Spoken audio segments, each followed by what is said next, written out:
Thank you very much. At my direction, the Centers for Disease Control and Prevention is issuing guidance for communities of faith. I want to thank Dr. Redfield and the CDC for their work on this matter and all the other work they've been doing over the past, what now seems like a long period of time. Today, I'm identifying houses of worship, churches, synagogue, and mosques as essential places that provide essential services. Some governors have deemed liquor stores and abortion clinics as essential, but have left out churches and other houses of worship. It's not right. So I'm correcting this injustice and calling houses of worship essential. I call upon governors to allow our churches and places of worship to open right now. If there's any question, they're going to have to call me, but they're not going to be successful in that call. These are places that hold our society together and keep our people united. The people are demanding to go to church and synagogue, go to their mosque. Many millions of Americans embrace worship as an essential part of life. The ministers, pastors, rabbis, imams, and other faith leaders will make sure that their congregations are safe as they gather and pray. I know them well. They love their congregations. They love their people. They don't want anything bad to happen to them or to anybody else. The governors need to do the right thing and allow these very important, essential places of faith to open right now for this weekend. If they don't do it, I will override the governors. In America, we need more prayer, not less. Thank you very much. Thank you. Mr. President, what is your All right, everyone. It's a pleasure to join you today. That was a great announcement from President Trump. I'd like to introduce Dr. Birx right now. She has a wonderful presentation pursuant to Reopening America and some great data to share with you, so I'll let her kick this off. Thank you, Kaylee. If we can have the first slide, please. I wanted to start out with a summary of the number of Americans we have lost to date.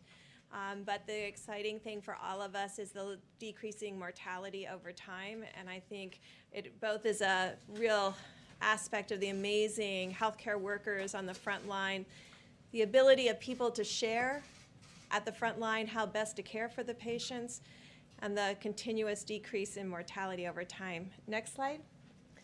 The other thing that has decreased significantly over the last month is new hospitalizations. We can see now that there's over a 50% decline in new hospitalizations. Although every region of the country is different, we are encouraged to see these new hospitalizations declining. Next slide.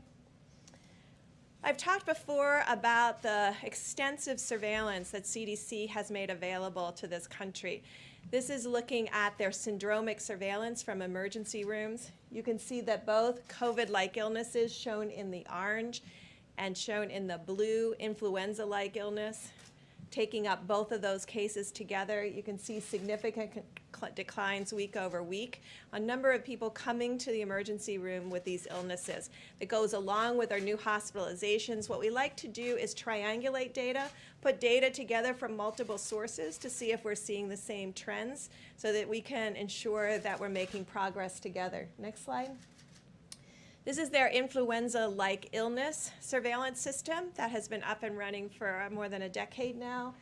You can see each of the influenza peaks of this last year. I think that's very important to remind people of because we had influenza A, influenza B, and then we had COVID-like illness. And while we know it's COVID, that's the last orange peak. What we really find encouraging is across the country, we are below baseline. Why is that particularly important? Now, these are reported state by state, county by county. So each county will be able to see precisely where they are. And then if there's changes in this, it becomes yet again an early alert system. So I've showed you two early alert systems. One of them, emergency rooms visits based on our syndromic illness qualifications. that the CDC has up on their website, and then the influenza-like illness. And again, to the American people, all of these are available on the CDC website under COVID-19 cases and surveillance. Next slide. Now, I want to show you, I'm going to go through these very quickly. This is where we started. This is influenza-like illness. The red, and the darker the red, the more significant the influenza-like illness is in that state. So you want to get to green. So this is the week ending March 28th. I think many of us can remember what that week was, and this was when we were at the very beginning of our acceleration into logarithmic phase. Next slide. This is April 4th. You're starting to see some of the states already turn green. Next slide. April 11th, more of the country. Next slide. April 18th. Next slide. April 25th. Next slide. May 2nd, and you can see, and I really call your attention to, there's a orange area on this slide, and you can see that it's the Maryland area, and we've been calling that out for a while, the high plateau in Maryland. You can also see Minnesota and Wisconsin. Next slide. And then you can see Wisconsin still. You can see Maryland is yellow. Next slide. I want to turn just a moment, and I know that took you through a lot of slides quickly, but I think we can see as a country we have decreasing amount of illness, both at the emergency room and reported through the influenza-like illness. Two of the surveillance systems that the CDC has up and running, these come from the states, they come from the counties, and many of the states have these also on their websites. We talked earlier about how we had prioritized testings to the area that had the most significant disease. And you can see now Rhode Island has led all of the states. It's almost up to testing 12% of all of their citizens. That's followed by New York. And you can't see New York, but that's the very next one. New York, and then North Dakota. And so you can see that, well, you could. Yeah, you can see that most of the high burden areas of the United States had more than 6% testing. That's when I think you heard from Admiral Giroir, we wanted every state to test at least 2% of their population during May. You can see 100% of the states now are over 2% of their population.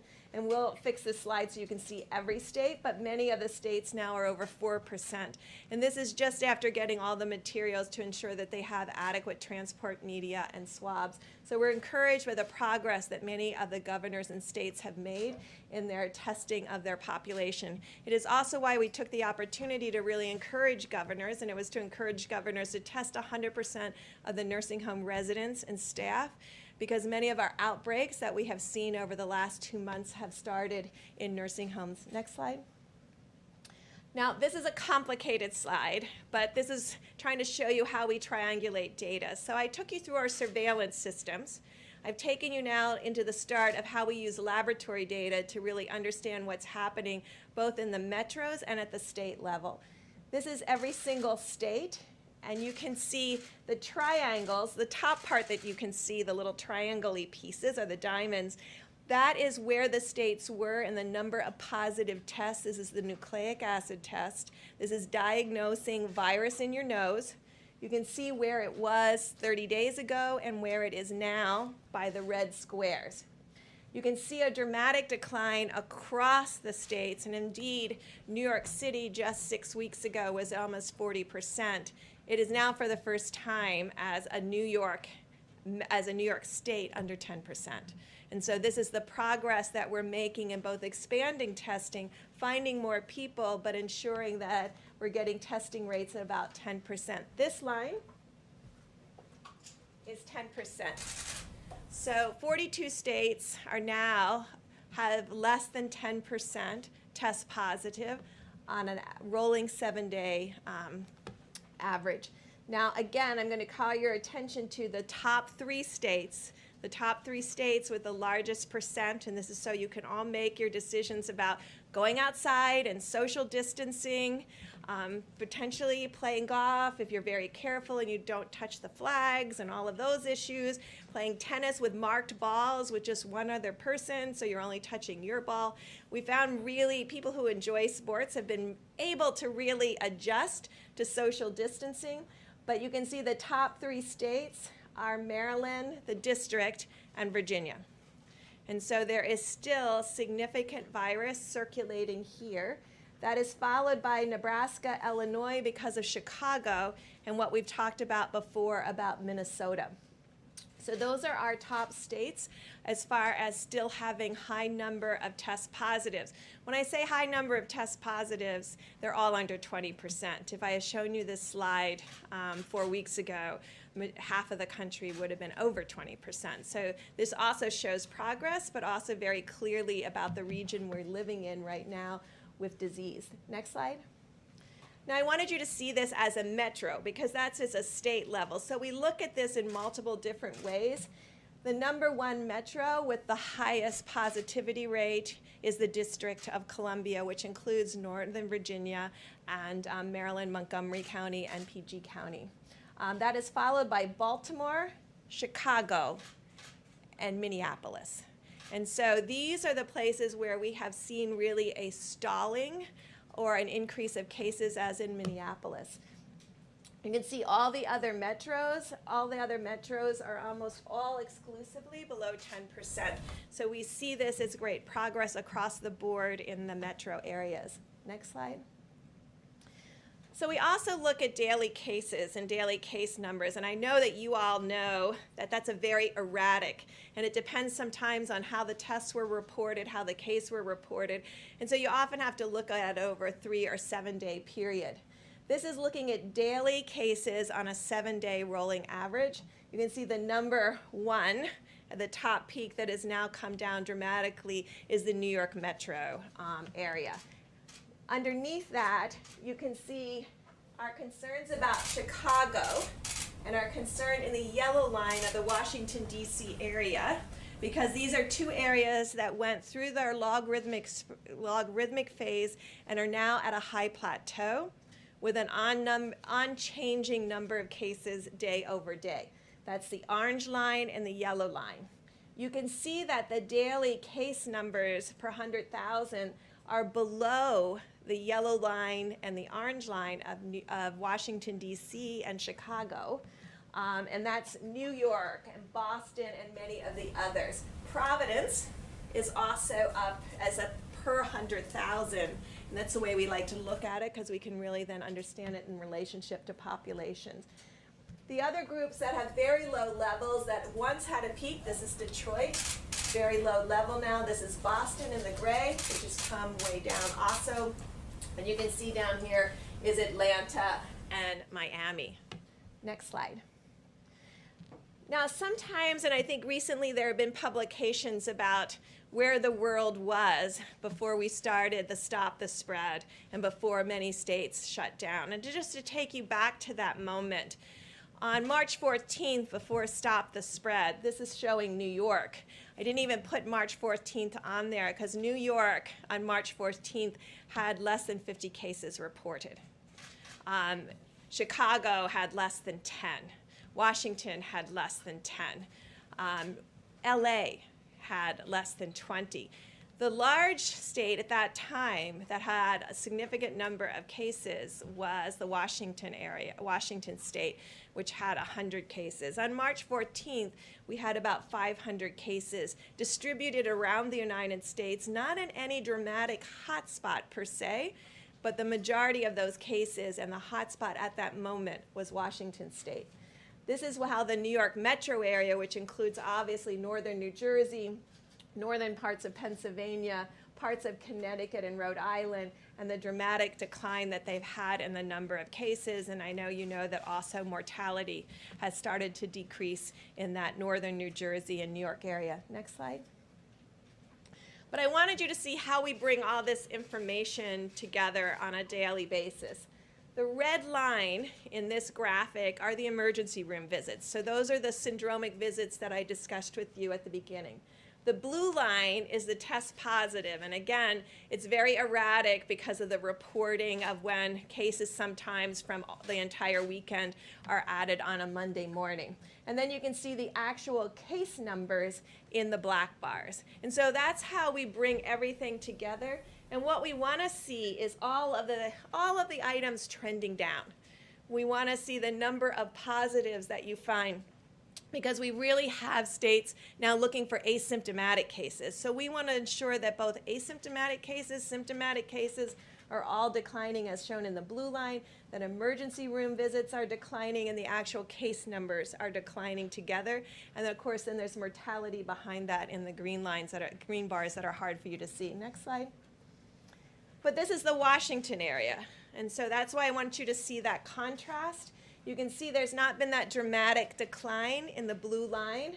There's not been that dramatic decline in the black bars of cases. And there's not been a dramatic decline in the emergency room visits with COVID-like illnesses. So even though Washington has remained closed, LA has remained closed, Chicago has remained closed, we still see these ongoing cases. And I've asked the CDC, and the CDC is working with the local areas in Chicago and this area in LA to really understand where are these new cases coming from and what do we need to do to prevent them in the future. Next slide. This is Chicago, again, just to show you going up into this high plateau that has been fairly persistent. Next slide. And this is Los Angeles. So you can get a flavor of where we have concerns, of where cities have remained closed and metros that have remained closed but have still persistent high number of cases. Next slide.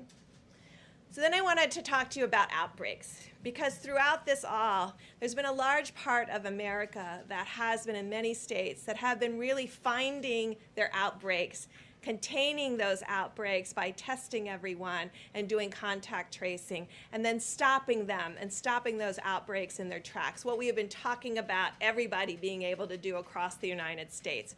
And so this illustrates the counties that have had a 100% increase in new cases over the last 3 days. Now, the reason I wanted to show this is because I see more and more graphics out there that talk about cases going up versus cases going down. Just to give you an example of Wyoming, and I think many of the groups now have Wyoming as a red state of cases going up. Wyoming 3 days ago had 5 cases confirmed, and yesterday had 9. So they qualify almost and show up as this large increase. It's a good alert for us. We immediately look and see what exactly is happening at the state website. But you can see when you have very low number of cases, you can have a doubling from 5 to 10 number of cases and show up as a 100% increase. And so each of these have to be investigated separately to really understand what this is. It is the way we find outbreaks in prisons. It's the way we have been finding outbreaks in nursing homes. And we have this graphic. It goes through all of the counties as well as, next slide.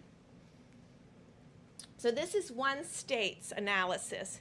And what they have shown, and they have been able to find each of their outbreaks, contain every one of their outbreaks, close those outbreaks and call them closed cases.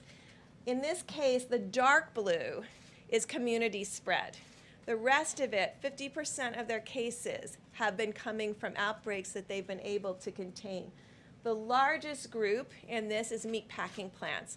And what they've been doing is going in and testing 100% of the individuals in the meatpacking plant and also finding 100% of the individuals that are associated with those individuals in the meatpacking plant. They've been able to go into group housing, social gatherings. So just as we discuss all of this, and when you go out for this weekend of Memorial Day and you want to do some kind of social gathering, it's very important to maintain that 6 feet distance and very important to have your mask with you in case that 6 feet different distance cannot be maintained. But it also talks about long-term care facilities. Now, interestingly enough, 50% of their total cases, since they've been tracking, came from these outbreaks. Almost 70+%, 76 of all their mortality, though, came from these outbreaks. And this is why we have been really pushing both in the original Opening Up America Again, in the testing blueprint, we talk about proactive surveillance, proactive monitoring and testing in areas that you know are particularly susceptible to outbreaks. Every state has this knowledge now and this type of analysis. And so when they have these kinds of analysis, what we're asking them to do is proactively go and test everyone in meatpacking plants, to proactively go and test 100% of the residents and workers, and then a follow-up of the workers in every single long-term care facilities. And this is to find the asymptomatic cases. I know CDC yesterday released that they thought 35%. We started with the understanding that we thought it was around 11 to 15% based on the experience with one of the princesses, but now we know it's at least 35. It may be greater than that because it may be so age dependent that there may be a lot of people under 30 that have the virus and are shedding the virus and aren't aware that they have the virus. And so proactive monitoring, proactive testing will become absolutely critical to find these asymptomatic cases. Next slide. So this is my last slide, and this is just to show you what an outbreak looks like. So if you look at this axis, it's normalized through 100,000 population. But you can see this is what we want to see. We want to see very low case number. We want to see that they've identified an outbreak. They've tested 100%. They've contained 100%, and then they don't find any more cases. And so this is what's happening across the country, county by county. This is a county map to really show you the work that's going on. And since the last 2 months, we've gone from, I think, less than 4,000 contact tracers to nearly 50,000 contact tracers. And this is what's been happening behind the scenes. But I really want to applaud the governors and state and the health and local, the health commissioners and the local health departments who have really been working quietly in an unassuming way to really find these cases, track these cases, isolate these cases, and ensure there's no additional spread. And you can see in many of these instances, they've gone more than 2 weeks without any additional spread. And so this is what we are hoping goes across the United States. Now, we all have to admit it's going to be much more difficult in metro areas because you have to really identify where are those asymptomatic cases and how will you find them.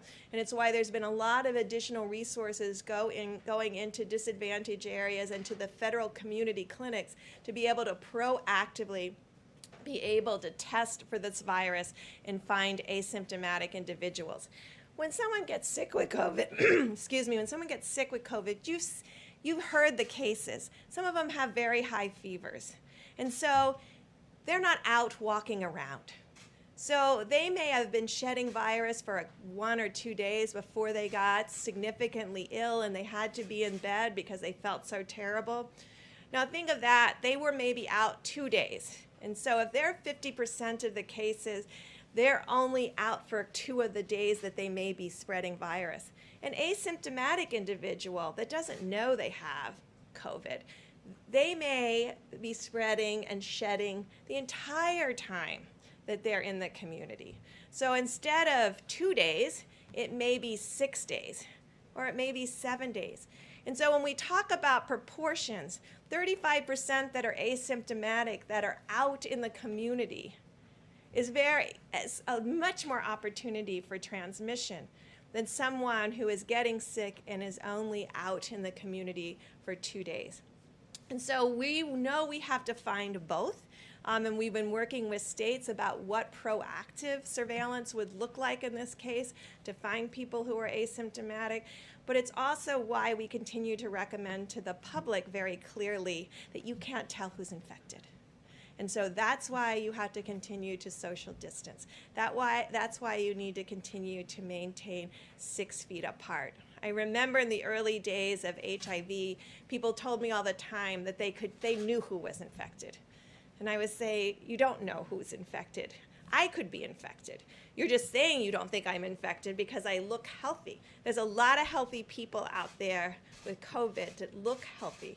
And so we're asking continuously for you all to be outside, to enjoy your Memorial Day weekend, to play golf, to hike, as Dr. Fauci said, to play tennis with mark balls, and to be out with your families that you have been in the household with, and to even consider sharing social distance space as long as you have utensils that belong to individuals and that maybe can be thrown out immediately. There's a lot of things to think through. I know you can do this. I know the American people can do it. And so please, as you go out this weekend, understand you can go out, you can be outside, you can play golf, you can play tennis with marked balls, you can go to the beaches if you stay 6 feet apart.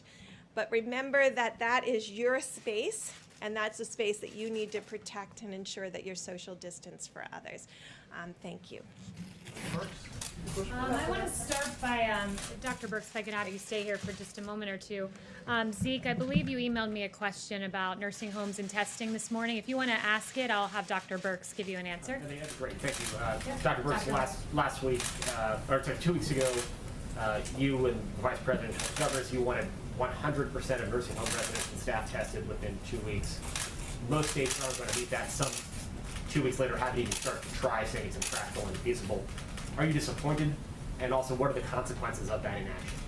No, I know many of you don't know me. I'm a very aspirational and hopeful person that like to put out challenges because I think that's what needs to be done. You know, we've had it in the Open Up America guidance where we ask them to test all the nursing homes, nursing home residents and workers. We know that that group is very susceptible and has significant mortality. And so we continue to ask the states. We always look at the side of the ones who haven't been able to get it done. There are some that are getting it done. And I think what we will learn is from those who were able to get it done, how to do this more efficiently and effectively so that we can work together to ensure that not only we have the baseline testing, but we continuously test the workers within the homes to prevent any asymptomatic spread back to the residents once we show they're negative. We only have 1 million nursing home residents. We're testing way over 1 million people per week, getting closer to over 2 million people a week. So over that 4 million per 2 weeks, I was hoping that 1 million of those could be our nursing home residents. I think week over week as we see testing expand, it's not going to just be, and it's why I keep coming back to this, it's not the number of people you have tested. We see this all the time with other diseases. We have a lot of worried well that will come back frequently to get tested. We want to test, and we want states testing in areas where we know there's higher vulnerability to susceptibility to worse outcomes, like our nursing homes, areas where we know there have been outbreaks, such as prisons, meatpacking plants, particularly areas where people are transported to plants together or live together in a single residence or multiple residents, but there's multiple group home kind of housing situations. And among our inner cities where we know people may have not as much access to testing, it's why money has gone to the federal clinics for testing. It's why money and working with others have really improved testing through the pharmacies and ensuring more accessibility. I know it's a long answer, but we should never be discouraged by those who can't get it done. We should be encouraged by those who have shown us that it can be done. And then on the governor's calls, we have those governors present to the other governors how they did it. And following up on the president's announcement regarding places of worship deeming them essential and then having them all reopen, what guidelines and encouragement do you have for pastors, rabbis, imams as they prepare to reopen? Is that appropriate nationwide right now? And what precautions do they need to follow if they're going to reopen their houses of worship? So and I've checked, all 50 states have on their website what their new cases were over the last 24 or 48 hours. We're trying to get every state to do that by community, by zip code. So because I really firmly believe a knowledgeable community can really make judgments for themselves. I think each one of the leaders in the faith community should be in touch with their local health departments so that they can communicate to their congregates. Certainly people that have significant comorbidities, we want them protected. I know those houses of worship want to protect them. And so really ensuring that maybe they can't go this week if there's high number of COVID cases. Maybe they wait another week. But there is a way to social distance like you are here in places of worship. And I think what we're trying to say with the CDC guidance is there's a way for us to work together to have social distancing and safety for people so that we decrease the amount of exposure that anyone would have to an asymptomatic. And I say it that way because I know all of you and all of Americans, if they didn't feel well, they wouldn't go to church that day.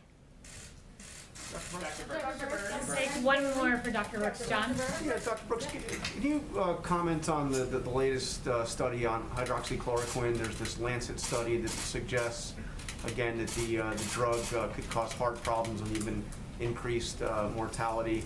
The president's obviously said that he's been taking it. What's your recommendation, and what's your recommendation on using that drug as a prophylactic?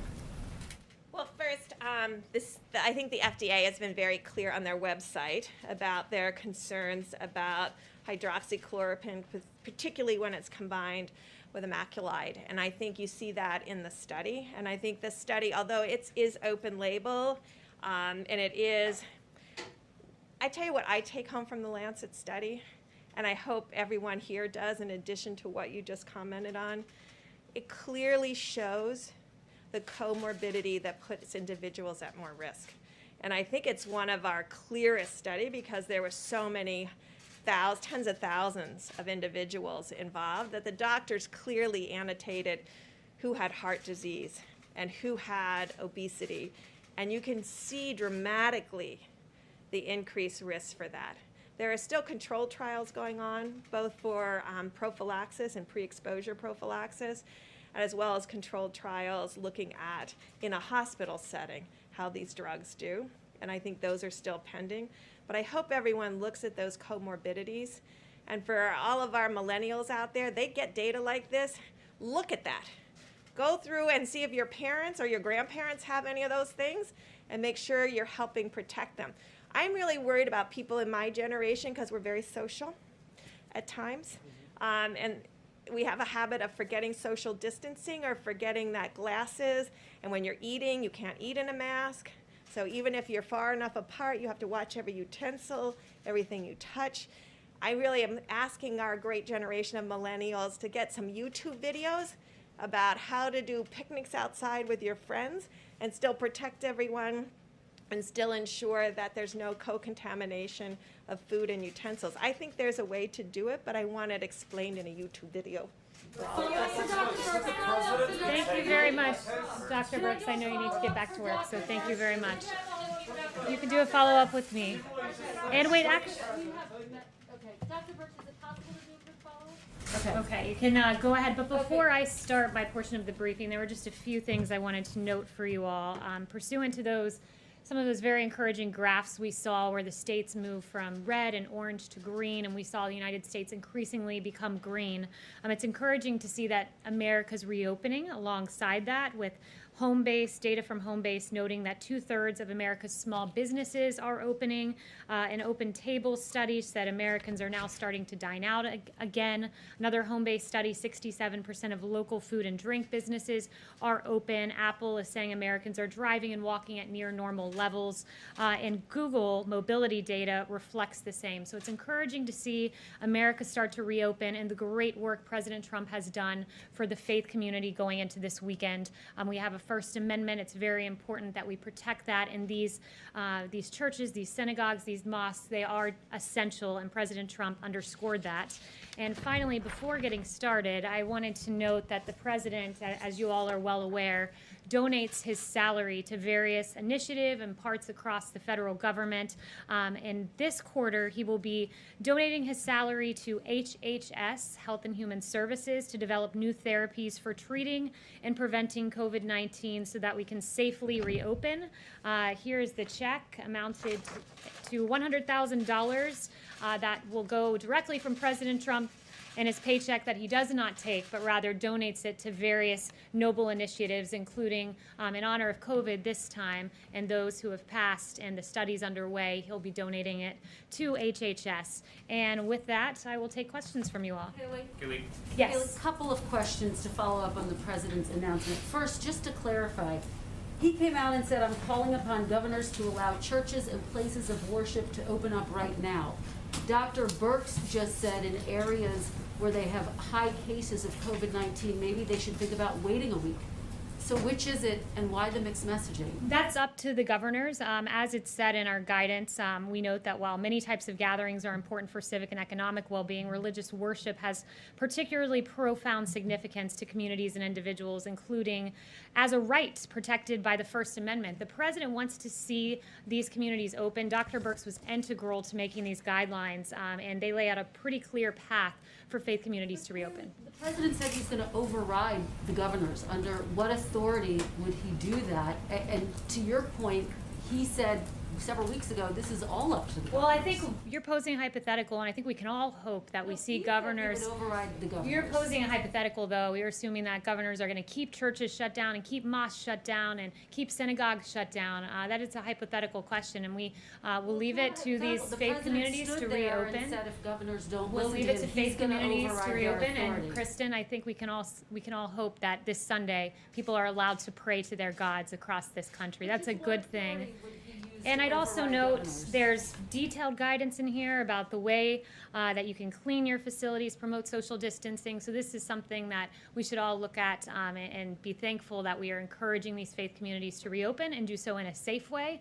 And we'll leave it to parishes to open in a safe fashion. What Yes. authority Haley, is the president referencing? Does the here? White House now support these churches that are defying governor's orders and opening up? The president's been very clear. He wants churches to reopen. He wants them to do it safely. He wants them to do it in accordance with our guidance. It's laid out very detailed. It's posted now, so you can all take a look through it. And he wants to see all of those churches open in a safe If fashion. the governor does not allow that, does the White House support churches defying these executive orders? The president's been very clear. He wants to see churches reopen in accordance with his guidelines. The answer is yes. I just gave you an answer. And The just to president would follow like up what churches to Kristen asked, reopen and do it in What accordance with the specific guidelines. provision of federal law allows the president to override a The governor's president will decision? strongly encourage every governor to allow their churches to reopen. And boy, it's interesting to be in a room that desperately wants to seem to see these churches and houses of worship stay The closed. president said Yes, that he yes. has that. Haley, I object to that. I mean, I go to church. I'm dying to go back to church. The question that we're asking you and would like to have asked the president and Dr. Birx is it safe?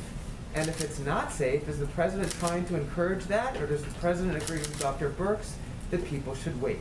Jeff, it is safe to reopen your churches if you do so in accordance with the guidelines, which are laid out very stringent detail here about promoting hygiene practices, and there are 5 bullet points, and cloth face coverings.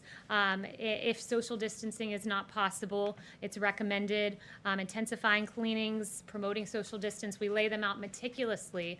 So I am thankful that we have a president that celebrates the First Amendment. The same amendment that gives you all the ability to ask me questions is there to have the freedom of worship, so imams and pastors can go to their churches, can go to their places of worship, and can celebrate what is a First Amendment right in this country, which is to pray to your God and to practice your faith. And we Chanel. celebrate that too. I just want to follow up by saying we celebrate that too. And so we Certainly should the be First thankful that Amendment there are part. guidelines But to we're allow not- us but we're to not re-engage in asking- that behavior. We're not asking you if the president or people are allowing Americans to pray.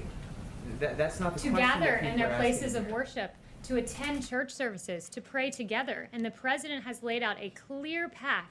The CDC has laid out a clear path for this to take place, for our First Amendment to be exercised in a way that is safe and robust. And that is something that is a good thing, and I'm thankful that we have a president who celebrates the First Amendment and helps it to be celebrated in its fullest and most robust way possible. Chanel. Thank you, Haley. I'd like to switch gears, asking about President Obama. We had does the president, we had an interesting article from Joel Pollak this morning, and I would like to ask you if the president has considered pardoning President Obama for illegally wiretapping on Trump Towers, illegally spying on U.S. citizens, and other potential crimes out there. Has he considered that? So I have not spoken to the president about that, but who I did speak to about President Obama and unmasking Michael Flynn were the men and women in this room. I haven't spoken to him on that specific point, have spoken to him about the matter generally, and I laid out a series of questions that any good journalist would want to answer about why people were unmasked, and all sorts of questions. And I just wanted to follow up with you guys on that. Did anyone take it upon themselves to pose any questions about Michael Flynn and unmasking the President Obama spokesperson? Oh, not a single journalist has posed But- that but question. Michael Okay. Flynn's name wasn't So I matched. would like Kaylee- to lay Kaylee- out a series of questions, and perhaps if I write them out in a slide format, maybe we're visual learners and you guys will follow up with journalistic curiosity. So number one, why did the Obama administration use opposition research funded by a political organization and filled with foreign dirt to surveil members of the Trump campaign? Number two, why was Lieutenant General Michael Flynn unmasked? Not by the intel community entirely, but by Obama's chief of staff, by the former Vice President Joe Biden, by Susan Rice, by the Treasury Secretary. I mean, this is extraordinary. And, you know, if it were political appointees in the Trump administration, I can guarantee you I'd have questions in my inbox right now, but apparently Obama's spokesperson does not. Why was Flynn's identity leaked? In a criminal act. It is a criminal act to leak the identity of Michael Flynn to the press, but it happened. Where are the questions to Obama's spokesperson? Because my team would be running around this building should this have happened under the Trump administration. Why did the DOJ, Sally Yates, learn about the unmasking from President Obama? So much for going by the book. As Susan Rice said 3 times, thou doth protest too much, Susan Rice. And then finally, question number 5. Why did James Clapper, John Brennan, Samantha Power, and Susan Rice privately admit under oath they had no evidence of collusion while saying the opposite publicly? It's a long weekend. You guys have 3 days to follow up on those questions, and I certainly hope the next time I ask, some hands go up, because Obama's spokesperson should be asked those questions, because President Trump's spokespeople certainly would be.